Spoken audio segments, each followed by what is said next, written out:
Welcome to TNC Talks Nonprofit, sponsored by Methodist Healthcare Ministries. I'm Scott McAninch. I'm Mercedes Allhaj with the Nonprofit Council, and today we have Nino Tarantino, who is our wonderful board chair, as our very first guest on TNC Talks Nonprofit.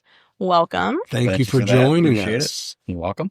Why don't you tell us about Chrysalis Ministries, which is the organization that you run? So Chrysalis Ministries works with people who are incarcerated, formerly incarcerated, and otherwise justice involved.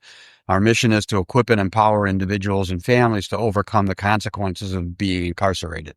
So what that basically means for us is that we help them to reenter society. We take them from literally the jails and prisons and get them into the workforce, get them the help they need for whatever issues have caused them to sort of take the path that they've been on. Sometimes it's alcohol and drugs. Sometimes it's just family environment. Sometimes it's mental health issues. And we work with them to get the help they need in order to get themselves back on track. It's amazing. So kind of the background of this podcast, of course, the Nonprofit Council is about connecting and supporting our nonprofit leaders. And through the years of us working with nonprofits, Scott has been here how many years now? 20. And I'm 8 years in. And, with our membership base of, about 250 members, all of you leaders are just incredible people. But it's like, how did you get into this work in the first place? How did you start working with formerly incarcerated individuals? Like, that is not something you probably woke up one day when you were 18 or 19 years old thinking about your future. You probably weren't thinking about helping folks in that position. So take us back to, your background. Did you go to college? What did you want to be when you grew up, when you were thinking as a young person? And tell us kind of about the path that led you. That led you to the chair of the Nonprofit Council? I know. Yeah, so I'll tell you part of the story that probably nobody's heard before. Oh, good. I was never intending to go to college. I grew up in a blue-collar family, in a pretty bad neighborhood, lots of crime, lots of people going to jail, lots of pretty violent crimes, actually. I was admitted into a trade and technical high school where they allowed you to major in a specific trade while you got your high school diploma. So I actually got a degree in electrical wiring. And so I was going to be an electrician. I was also an athlete. So when I was playing football my senior year, I started to get calls from colleges to go play football. So I asked my dad, who was clearly a blue collar guy, and I said, so we've never talked about college. What should I do with these phone calls that I'm getting? And he gave me the most brilliant advice anybody could ever give me. So, Nino, you can go play college football, play for 4 more years, and come back and still be an electrician. I thought, that's brilliant. So I figured that's what I would do. So I actually started out in college being a physical education major because I figured I could go to college wearing gym shorts and a t-shirt. Then 2 days before our first football game, I shattered my wrist in 3 places. So I missed the entire season, had an entire cast up to my shoulder, literally. And somehow along that path, I decided that maybe being at college was more than just playing football. And I decided that instead of being a physical education major, I'm good with numbers, so I'm going to be an accountant. So I changed my major to accounting. Yeah. And then I got tired of debits and credits and decided I was going to become a finance person instead. So I changed my major to finance, and I got a degree in finance. And so when I graduated college, the economy was horrible. And were you here? I was in Milwaukee still. Okay. So I graduated. I went to University of Wisconsin at Whitewater, which is about 70 miles from Milwaukee. Went back to Milwaukee, and I took a job with a credit company, basically collecting bad debts, going door to door. You're the collector. And collecting debts from people who I could see that. Unsavory.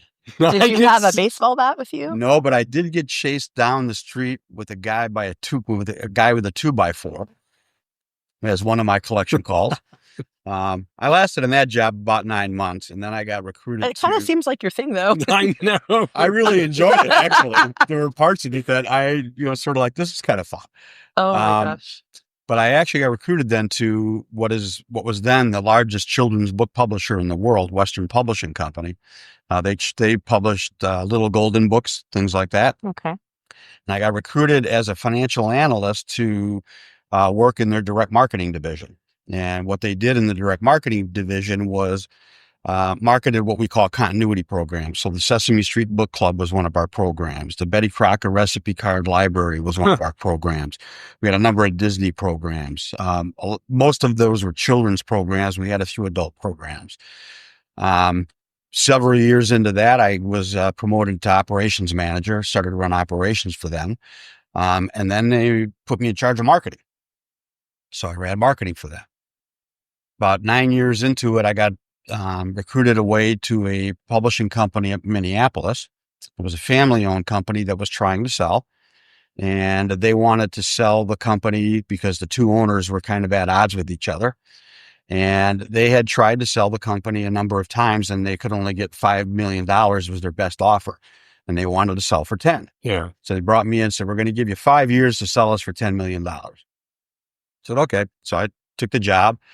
We published things like the Black & Decker Home Improvement Library, the Singer Sewing Library, some name brand kind of programs like that.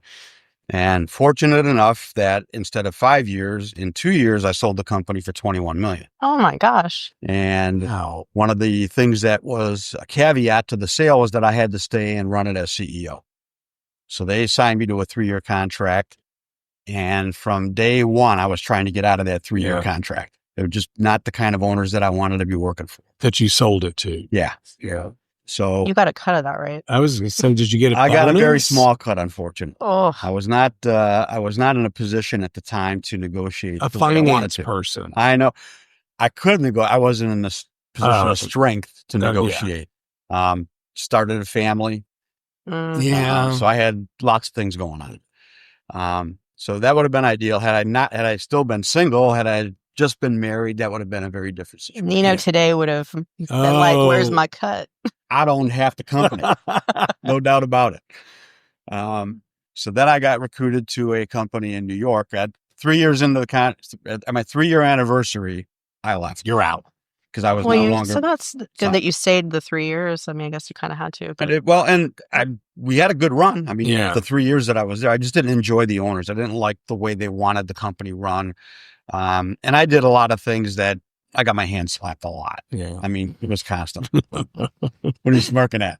Yes, so just because I know you, so it just fits the bill. So I got my hand slapped a lot. Then I got recruited to a company in New York. They were another publishing company. They published alumni school directories, professional organization directories, like the nonprofit council could have been a client of theirs. Okay. And the directory would have included all of the members of the nonprofit council, for example. Okay. But we did a lot of the major universities. Again, it was a family-owned business, but they were doing about 70 million, 75 million in revenue, but they were losing a couple of $1 million each year. So the board forced the owner, who was the son of the original founder, to bring in a CEO. And he did not want to. So I was hired under duress. Okay. And unfortunately, back then, 6 months into the job, the CEO developed prostate cancer. And back then, treatments for prostate cancer were nothing like what they are today. So we literally had to leave the company after about I was there for about 6 months to go get his treatments and everything. Well, my first year into the job, we went from losing $2 million to making $7.5 million. Wow. And the next year we made $10.5 million. And then the owner came back and he wanted to run the company again. And he wanted to go back to where he was doing all things. And there's lots of details around how we got to where we got to, but I just told him, I said, that's great. Just buy me out of my contract and I'll leave. And he's like, no, I want you to stay. I cannot work for you. I simply can't work for you. So I ended up leaving there and came down to San Antonio. That was 2001. 2001. And I took the job as Senior Vice President of Sales and Marketing for Clark American, which at the time was a check printing company. Yep. And they wanted me to come down and start a marketing services business to service all of the banks and credit unions and financial institutions that they were selling checks to. They knew that checks were going to be dying at some point, but they wanted to sort of parlay the relationship they had with all these financial institutions into a new business. So that was a wild 5-year ride for me. I was brought in. I was told I would never be a part of I would never going to be part of the check business, which was one of my caveats. I don't want to market checks. I want to just do what you brought me in here to do. We were owned by a UK company that owned a building extrusions company, or aluminum extrusions company, and a buildings controls company, and a check printing company. So figure that out. Yeah. So we had an agreement that they were going to invest $100 million into this new strategy. So I was going to be able to buy companies and build this new business, put all the stuff together. 6 weeks after I started, they put us up for sale. Oh my gosh. So the CEO at the time, Charles Corbell, loved the guy. He was a great CEO. I was still living in Connecticut because I worked at a company in New York, but I was commuting from Connecticut.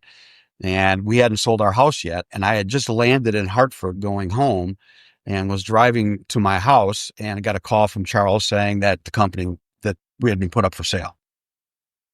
Are you still coming back? I was like, well, it depends. Is the strategy still what we had decided? Yes, it is. So I said, yeah, I'll come back. So I spent the first literally 8 months at Clark American trying to sell Clark American. So they pulled me out of my job and said, you got to help us sell the company. Gosh. So I spent that time trying to sell Clark American. Well, you had experience in selling companies. I did. So that was one of the reasons that they had brought me in. You didn't read the fine print. It was that all of the duties as a sign line that you just never seem to think is ever going to actually come true. But it did.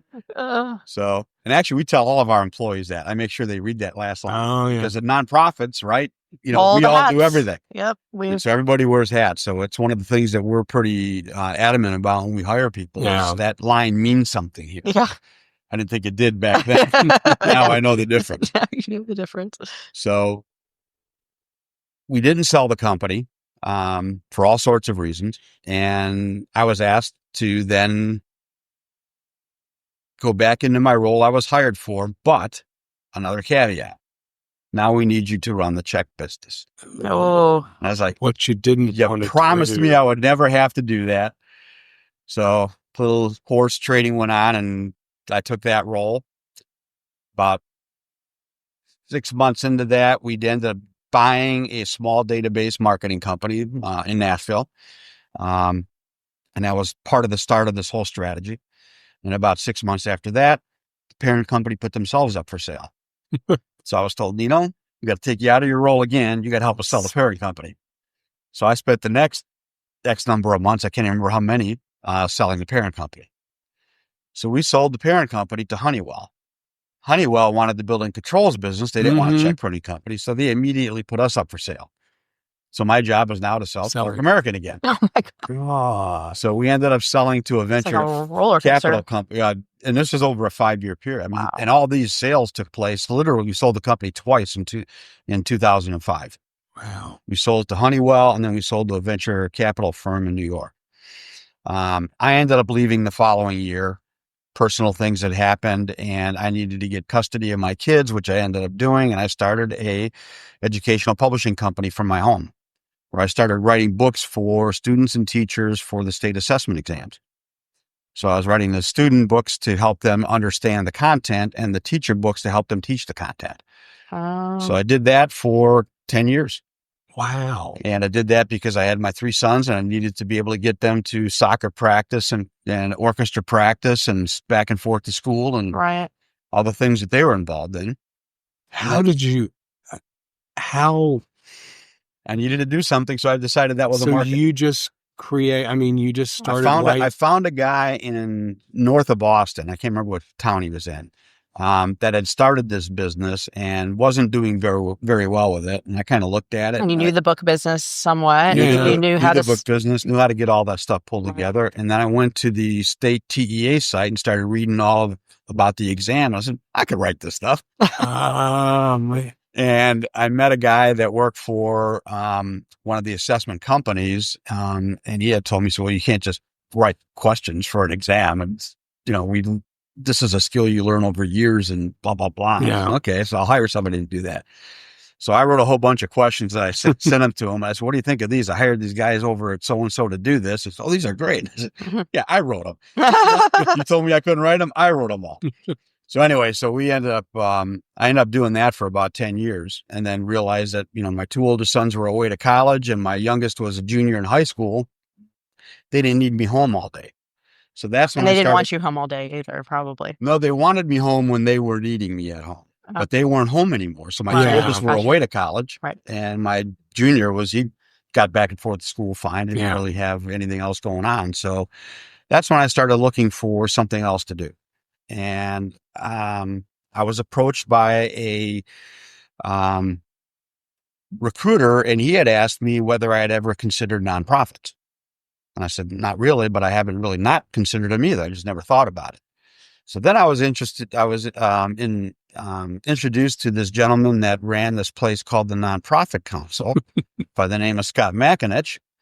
And we had coffee one day. I remember that. Oh my gosh. We had coffee one day. Who did connect us? I forget his name. You would know him because everybody seemed to know him as a recruiter in the nonprofit sector. And I just really can't remember his name. Oh my gosh. Dorinda, No. David. Oh, It was- I never met him. Okay. But he worked with Dorinda? Yeah. It could have been. I forget his last name. Anyway. If I heard the name, I would remember. Yeah. him. So On the next That's been episode. that's long ago. it's 9 years. Wow. Yeah. 9 years now. And so in that conversation, Scott, you had told me I should go meet a guy by the name of Mike Gilliam, who was a former for-profit Even back then. guy, now running the Lighthouse for the Blind. So I went and met with Mike, and of course, Mike's a great guy. We hit it off, and he was telling me how much better he felt getting up every morning to go work for this mission-based organization as opposed to AT&T, which is where he came from. And then he sent me over to see Navarro Williams, who was running SAM Ministries at the time, who was the former cable executive. Yep. And he basically told me the same thing. So what a great feeling you have every morning with this, knowing you're waking up and helping people every day as opposed to worrying about whether you made the bottom line. profits for Mhm. shareholders. So this business, the shareholders is the client. And literally a week after I talked to Navarra, I got a call from this same recruiter that said that the woman that was running Chrysalis Ministries was retiring and they were going to be looking for somebody to run the organization. And there's actually a text, not a phone call, and I got it while I was at church. And so I looked at it. Okay. So I talked to my pastor right after the service and told him, there's this place called Chrysalis Ministries. I don't know who they are. I've never heard of them. He whips out his phone, starts scrolling through, and he goes, Zeke Kennedy is a board member for them, and he's a member here. So he texted Zeke. Literally 2 minutes later, Zeke calls me. He says, we need to have breakfast tomorrow morning. So Monday morning, I'm having breakfast with Zeke. He says, you got to take this job. I said, well, I think they probably want to interview me first. He goes, don't worry about that. So 2 weeks later, I'm CEO of Chrysalis Ministries. Wow. That's how it happened. Yeah. Wow. See, it's those connections. It started with you, Scott. It started with you putting me in touch with other guys. And This is back when I used to have coffee with a lot of people. He doesn't do that anymore. it's because COVID shut all his coffee shops. It's a phone call now. Yeah. But I mean, literally. Well, I got introduced to Scott through Chris Carmona. Okay. That's how we met. And I came from a totally different background. That's episode 1. So you should okay. go back it's to connections. Wow. It is about connections. And, given my background in this, I grew up in that lousy neighborhood, crime-ridden. It's still, the neighborhood I grew up in is still one of the top 10 violent crime neighborhoods or zip codes in the country. And that's where I grew up. So I know people that have been facing issues with the law. I've got relatives that spend time on state money, as I like to call it. So I have a soft spot for it. And I wish that some of them had gotten the help that we provide to clients. Stuff like this didn't exist back then. And so when I learned about the mission, understood what they were doing, it really did kind of resonate with me. Mm-hmm. And so when I took the job, realized that there was a lot that this population needs that one agency simply can't provide. We were kind of building ourselves as the one-stop shop for people who were formerly incarcerated, and there is no such thing. Yeah. Right. Because they need everything. That's When they come to us, what they're wearing is what they own. They don't have their ID. They don't have a place to live. Some of their family members, most of their family members have disowned them because they've been in trouble so many times, and they keep promising they're going to get better, and they don't. And so they're fighting the stigma of being incarcerated. They can't get a job. People won't hire them. They don't have family members to support them, so they need the help that we provide.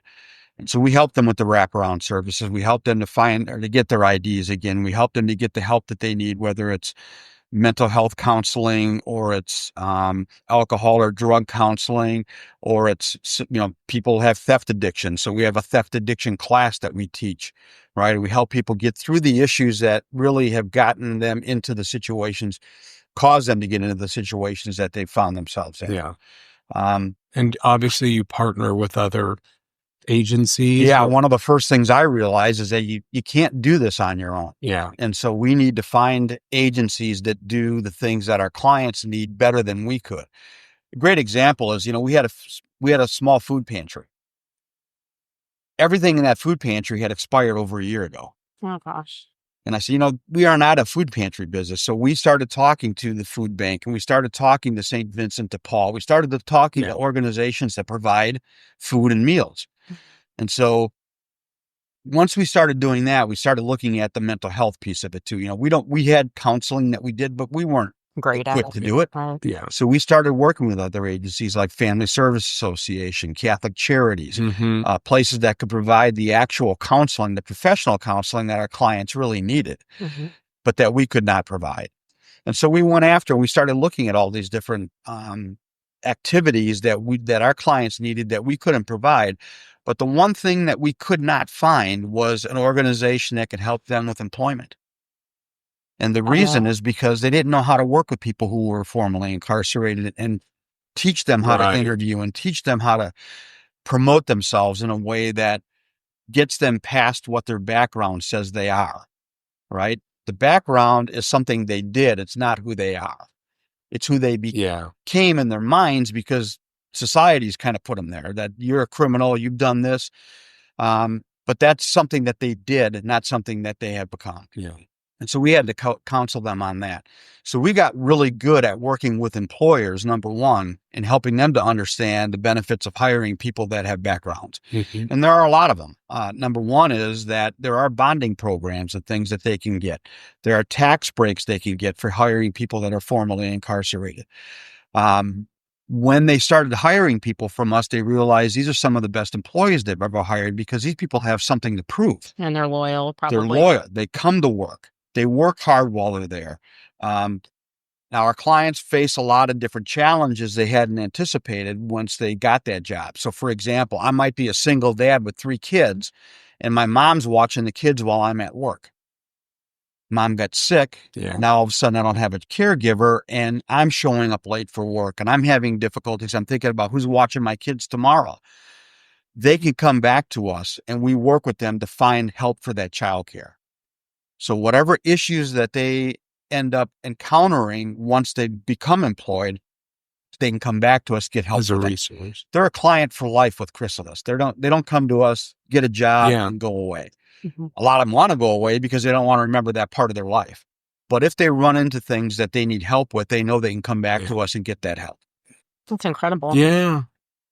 So that's how we got into the workforce environment. Yeah. So now we're part of the Ready to Work program. So Chrysalis went through their own transformation and when you got there, trying to figure out what things were working, what things were not, who can do certain parts of your business better, and partnering with other agencies to help ultimately the client. Exactly. And I think people that were on the board back then or were working for the company back then, if they came back and looked at Chrysalis right now, they would not really recognize us.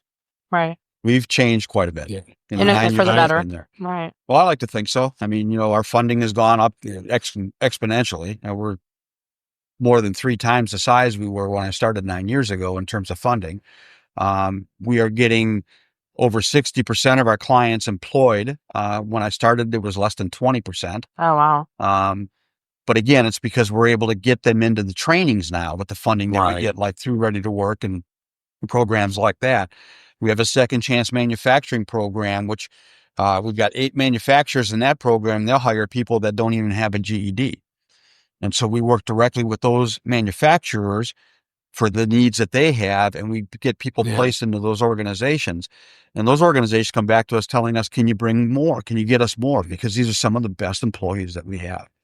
And so that's sort of outside of the ready to work environment. These are folks that don't want to go through training and don't want to get more education. Right. They're like, I just need a paycheck and I need it now. Right. But they're making $17, $18, $20 an hour with benefits Right. without a GED. Yeah. Well, that's Well, amazing. And all this from wanting to think you were going to be an electrician. That's right. I was just an electrician. So when we have electrical issues back at You can, at the office, I call an electrician because I think I'll blow the place up. what an amazing story. I knew some of, well, Thanks. I knew parts of it too. I knew after we had met. Yeah. I forget Wow. who connected us, but that's, but thank you for sharing. Because we all have a story to tell, don't we? And that's what TNC Talks Nonprofit is. And we will be back next month with another guest from the Nonprofit Council. We'd like to thank Methodist Healthcare Ministries for sponsoring our episodes this year. And we will see you all next month.